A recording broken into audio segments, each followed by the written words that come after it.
예수를 믿는 우리가 인생 가운데 가장 절망적이라고 느끼는 순간은 하나님이 지금 나에게 분노하신다, 나에게 지금 징계하신다라고 느끼는 때입니다. 마치 하나님이 나에게서 얼굴을 돌리신 것 같은 그런 느낌이죠. 그러나 저와 여러분이 그런 상황에 처하게 되었다 할지라도 반드시 기억하셔야 할 것이 있습니다. 그것은 예수님이 하나님과 우리와의 관계를 끊어놓은 우리의 모든 죄와 저주를 짊어지고 십자가에서 죽으셨기 때문에 하나님께서 다시는 우리에게서 얼굴을 돌리시는 그런 저주와 같은 일이 일어나지 않는다는 것입니다. 무슨 일이 있어도 하나님은 절대 저와 여러분으로부터 얼굴을 돌리시지 않는다는 거예요. 이제부터는 어떤 일이 있어도 또 어떤 죄를 지어도 하나님께서 우리에게 얼굴을 돌리시지 않습니다. 저와 여러분이 이것을 분명하게 믿는 은혜가 있으시기를 축복합니다. 거기에는 분명한 두 가지 증거가 있는데요. 하나는 십자가이고 하나는 우리 안에 계신 성령님이십니다. 링컨 대통령이 암살을 당할 때 그의 품에서 몇 가지 유품들이 나왔는데요.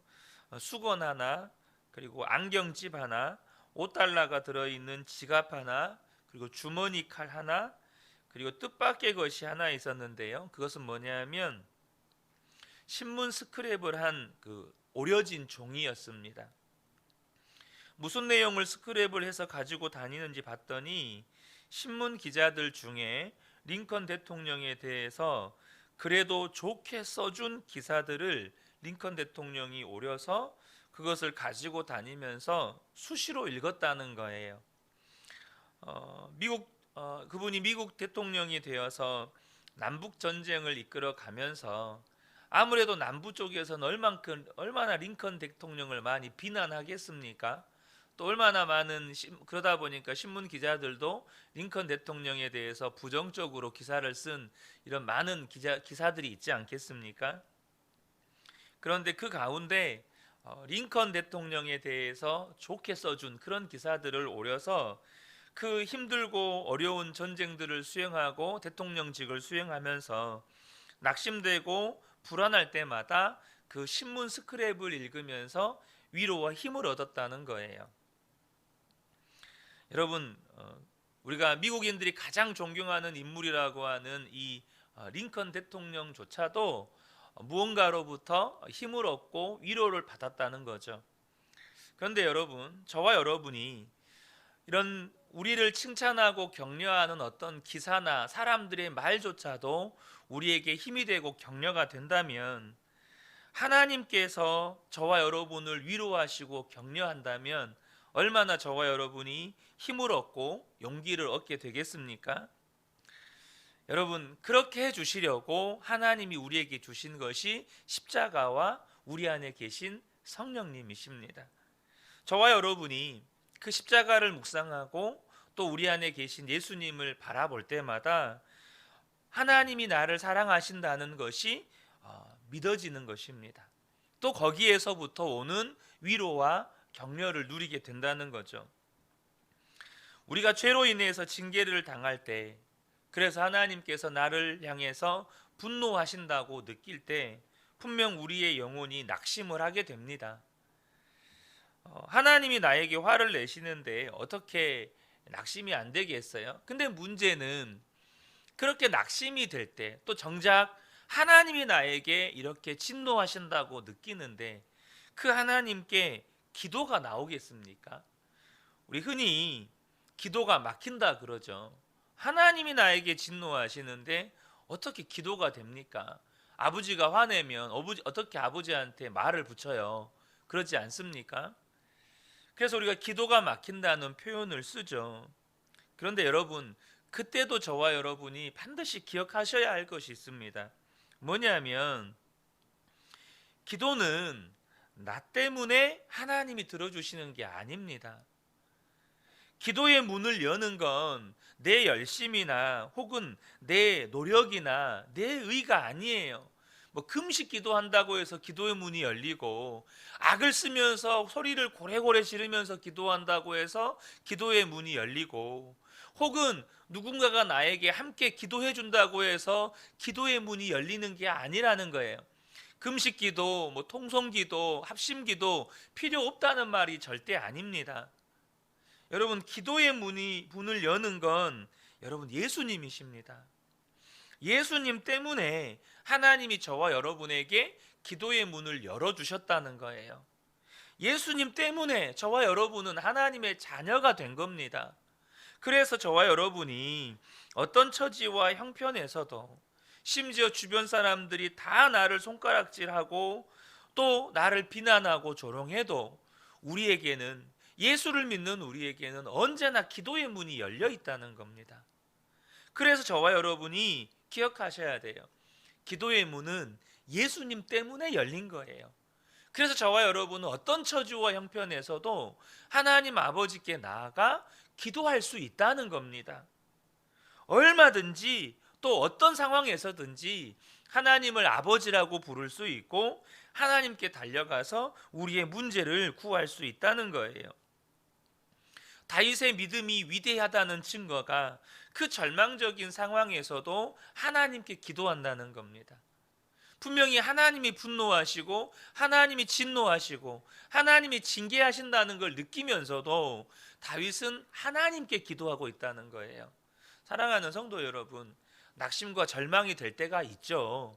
그러나 여러분, 그때도 하나님께 나아가 기도하는 저와 여러분 되시기를 축복합니다.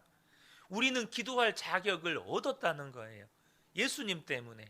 그래서 4절과 6절을 보면, 돌아와 주십시오 주님, 내 생명을 건져 주십시오. 주님의 자비로우심으로 나를 구원하여 주십시오. 나는 탄식만 하다가 지치고 말았습니다. 밤마다 짓는 눈물로 침상을 띄우며 내 잠자리를 적십니다. 이게 무슨 말입니까? 하나님이 징계한다고 느끼면서도 하나님께 매달리면서 기도하는 겁니다. 눈물로 기도하며 밤마다 침상을 적신다는 거예요. 하나님이 징계하세요. 근데 그 하나님께 나아가 기도하는 겁니다. 사랑하는 성도 여러분, 저와 여러분이 그렇게 하나님 앞에 나아가 기도하면 역사는 나타납니다. 내가 변하든 문제가 바뀌든 둘 중에 하나는 양당 간에 일어나요. 여러분 꼭 기억하셔야 합니다. 하나님 앞에 나아가 기도하면 내가 변하든 문제가 해결되든 두 가지 중에 하나는 반드시 일어나요. 그래서 저와 여러분이 기도를 포기하지 않고 하나님께 기도만 한다면 어떤 상황에서도 역사는 일어나게 되어 있습니다. 그리고 갑자기 이제 8절부터 시편의 분위기가 완전히 반전이 돼요. 8절부터 10절을 보면, 악한 일을 하는 자들아 모두 내게서 물러가거라. 주님께서 내 울부짖는 소리를 들어주셨다. 주님께서 내 탄원을 들어주셨다. 주님께서 내 기도를 받아주셨다. 내 원수가 모두 수치를 당하고 벌벌 떠는구나. 낙담하며 황급히 물러가는구나. 기도의 분위기가 완전히 반전이 일어나요. 하나님께서 나에게 진노하시고 분노하시면서 징계하셔서 이렇게 밤마다 눈물로 침상을 적시며 기도하고 있는데, 갑자기 기도의 분위기가 반전이 일어나요. 모든 악한 자들 다 물러가라는 거예요. 모든 원수들 수치를 당하고 벌벌 떨고 이렇게 낙담하면서, 오히려 그들이 낙담하면서 물러간다는 거예요. 그 이유가 뭡니까? 9절에 보면 주님께서 내 탄원을 들어주셨다. 주님께서 내 기도를 받아주셨다. 다윗 안에, 기도하는 다윗 안에 하나님이 자신의 기도를 들으신다는 놀라운 확신이 임해버렸기 때문입니다. 하나님이 내 기도를 들으신다는 확신이 임하니까 완전히 이 기도의 분위기가, 시편의 분위기가 반전이 일어나는 겁니다. 나를 조롱하는 자들, 비방하는 자들, 손가락질하는 자들 다 오히려 그들이 낙담하고 오히려 그 악인들이 두려워 떨면서 떠나간다는 거예요. 사랑하는 성도 여러분, 어떤 절망이 내게 와도요, 하나님이 내 기도를 들으시고 하나님이 나와 함께 계신다는 것이 믿어지면 여러분, 그 절망은 끝이 나는 겁니다. 우리 안에 있는 절망은 끝이 나는 거예요. 절망은 어느덧 이전과 같지 않게 되는 겁니다. 종종 드렸던 이야기이지만 제가 다리를 다쳐서 이렇게 수술과 재활을 반복하고 있을 때 정말 힘들었던 건 몸이 아픈 것보다 마음이 병들어 가는 것이었습니다. 바뀌지 않는, 회복되지 않는 이 다리를 보면서 점점점 제 마음 안에 낙심이 되는 거죠. 너무나도 힘이 든 겁니다. 그래서 몸의 회복이 더디니까 사람 만나는 것도 싫고 사람들의 시선도 두려워지기 시작하고 결국 학교를 휴학하고 그냥 집에 들어앉아 바깥 출입을 하지 않게 되니까 이제는 결국 대인 기피 증상까지 이제 와버렸습니다. 교회 가는 것도 어쩌다 한 번씩 겨우겨우 가는 정도.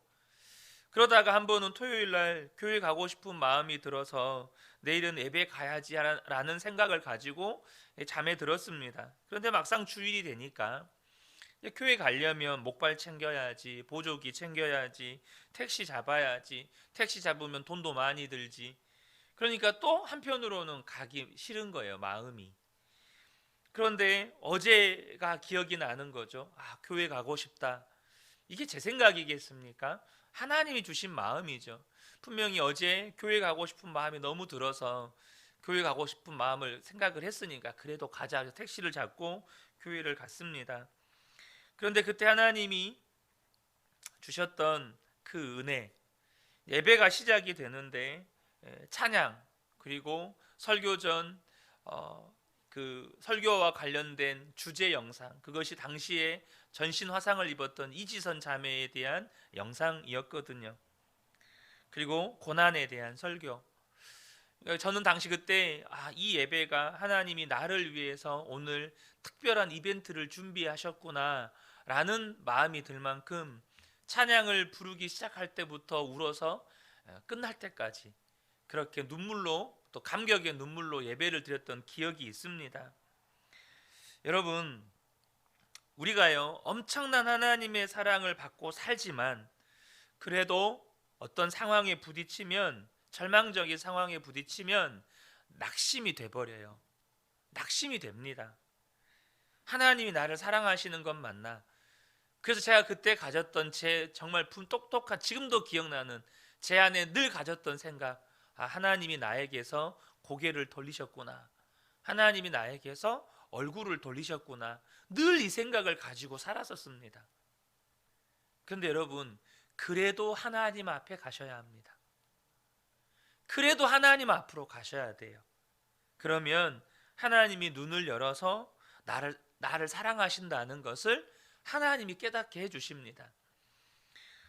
우리가 힘든 것은 혼자라는 생각 때문입니다. 결국 하나님이 나에게서 얼굴을 돌리셨다라고 생각하고 있는 것도 나 혼자뿐이구나. 고통이 힘든 것은 외로움 때문이라고 합니다. 누가 나와 있다는 것이 느껴지는 순간부터 그냥 누구 한 사람만 나와 같이 있어줘도 여러분 고통이 잊혀져요.